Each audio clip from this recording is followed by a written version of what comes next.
Ouais, ouais, voilà, par ma croix.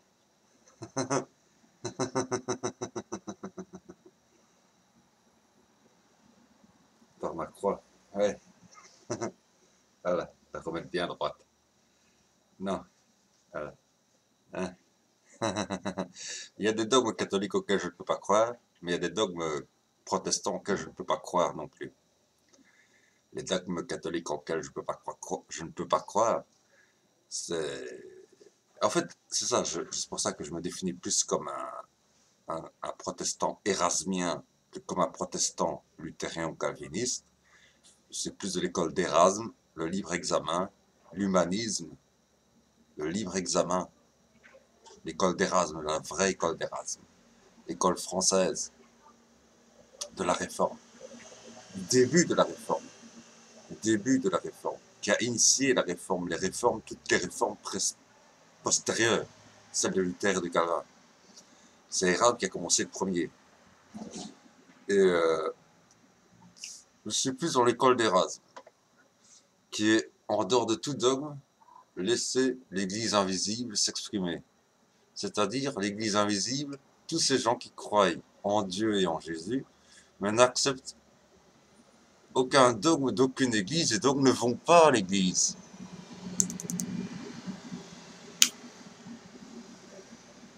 Parce que les protestants, voulant s'affranchir de ce qu'ils considéraient n'être que des dogmes, en ont créé d'autres, de dogmes.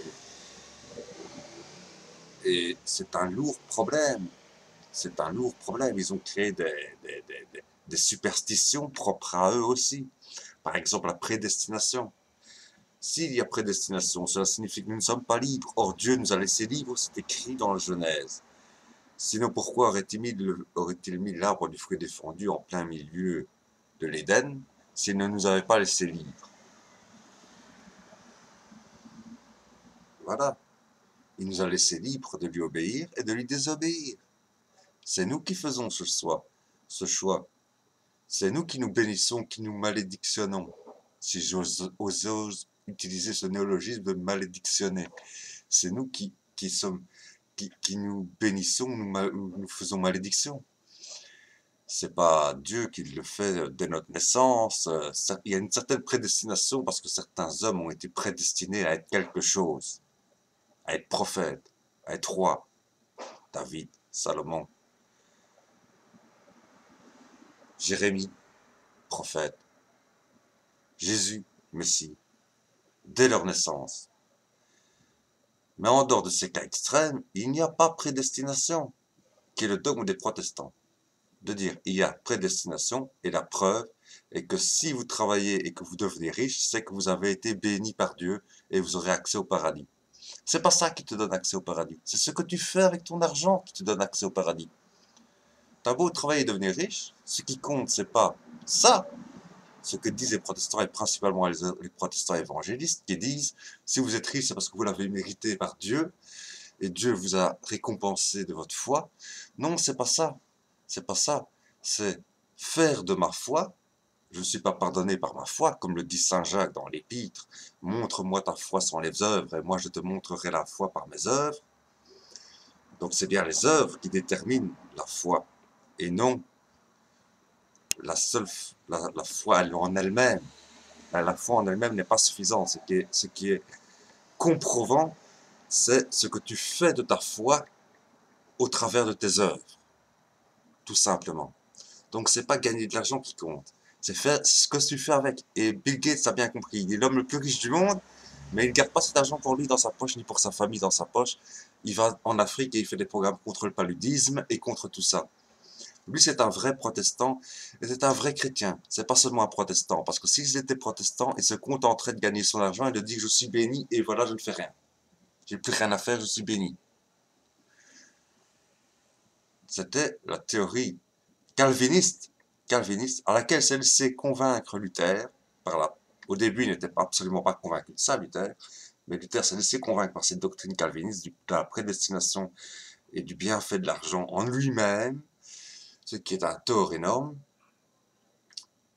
Et donc voilà, Si Bill Gates avait été un protestant calviniste ou un protestant luthérien ou presbytérien même, presbytérien, les presbytériens aussi croyaient en ça, donc évangéliste tout simplement, eh ben, il n'aurait rien fait avec cet argent. Il se serait dit, j'ai gagné cet argent, c'est parce que je suis béni, c'est parce que je vais aller au paradis.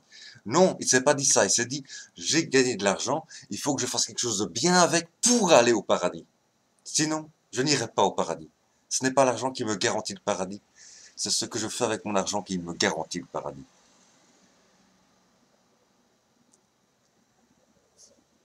Mais le protestantisme s'est fait religion de marchand, justement via cette théorie de la prédestination et tout le reste. Ça, c'est une théorie que je rejette absolument et catégoriquement. Parce que nous sommes libres, comme je l'ai dit dans une vidéo précédente, qui n'est pas en ligne ici. J'ai dit un jour, voilà, Dieu a fait la planète parfaitement, parfaitement. Même l'Afrique est parfaite, parce qu'elle regorge de minerais, de plantations, de richesses en fait. Elle regorge de richesses. Or, diamants, mettons d'or l'uranium, parce que même moi, je suis voilà, hein, contre l'exploitation nucléaire, hein, contre la bombe nucléaire, mais contre l'exploitation nucléaire également. Mais il faudra bien trouver un problème aux déchets nucléaires, ça j'en suis tout à fait d'accord. Et tout à fait, voilà, il ne faut pas laisser les centrales pourrir sur place. Il faut trouver un lieu de stockage des déchets nucléaires, ça je suis d'accord. C'est en ce sens que je m'intègre dans aucun groupe antinucléaire du monde, parce que tous les groupes antinucléaires sont contre l'enfouissement des déchets. Or, il faudra bien mettre ces déchets un jour quelque part. Voilà, tout simplement. En ce sens, je suis indépendantiste. Voilà. Par rapport à eux. Même si je suis, comme eux, contre l'exploitation nucléaire, même pour l'électricité. Mais bon. Mais,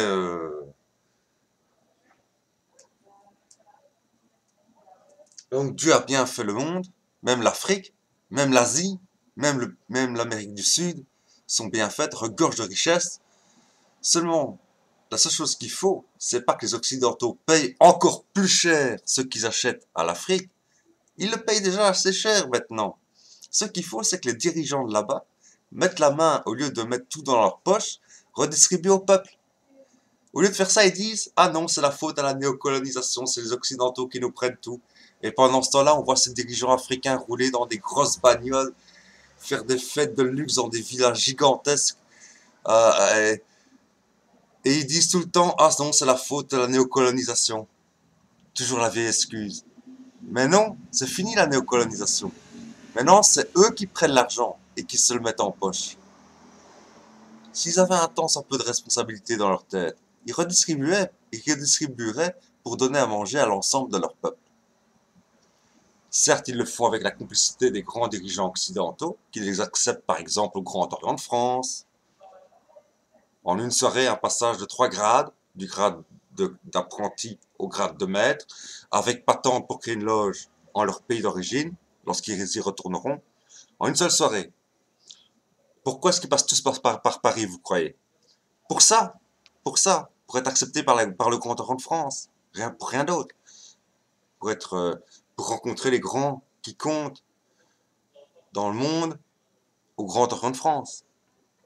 C'est pour ça qu'ils passent tous par Paris, ou par Bruxelles pour la RDC. Tshisekedi père n'y est pas resté suffisamment longtemps, sinon il aurait été élu. Mais Tshisekedi fils, lui, il y est resté suffisamment longtemps pour y être introduit. Et c'est pour ça qu'il a été élu. Et qu'il n'a pas renversé Kabila à la sauvage. Parce que Kabila y était aussi, au Grand Orient de Belgique. Ah, voilà, tout s'explique. Entre frères, on ne se tue pas, on s'entraide. Mais on garde l'argent dans sa poche, au lieu de le redistribuer au peuple. Et on dit que c'est la faute de la néocolonisation. Il faut que la France-Afrique s'arrête, etc. Des grandes phrases. Ça mobilise tout le monde. Tous les Africains sont d'accord. Tous les Africains préfèrent taper sur les Blancs plutôt que sur leur chef noir. Ben voilà. Bon, donc je dis, la terre est bien faite, mais c'est l'homme. C'est la preuve que c'est pas une prédestination, mais c'est que c'est le choix de l'homme lui-même de décider s'il fait le bien ou s'il fait le mal. S'il veut le bien ou s'il veut le mal.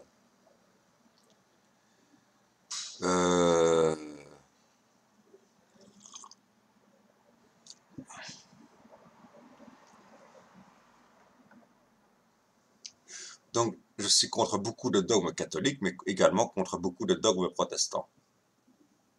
Ce qui fait de moi l'Église invisible, c'est-à-dire tous ces chrétiens qui croient en Dieu, qui croient en Jésus-Christ, mais qui, rebutés par les dogmes prônés par ces différentes églises qui existent dans le monde, ne vont pas à l'église.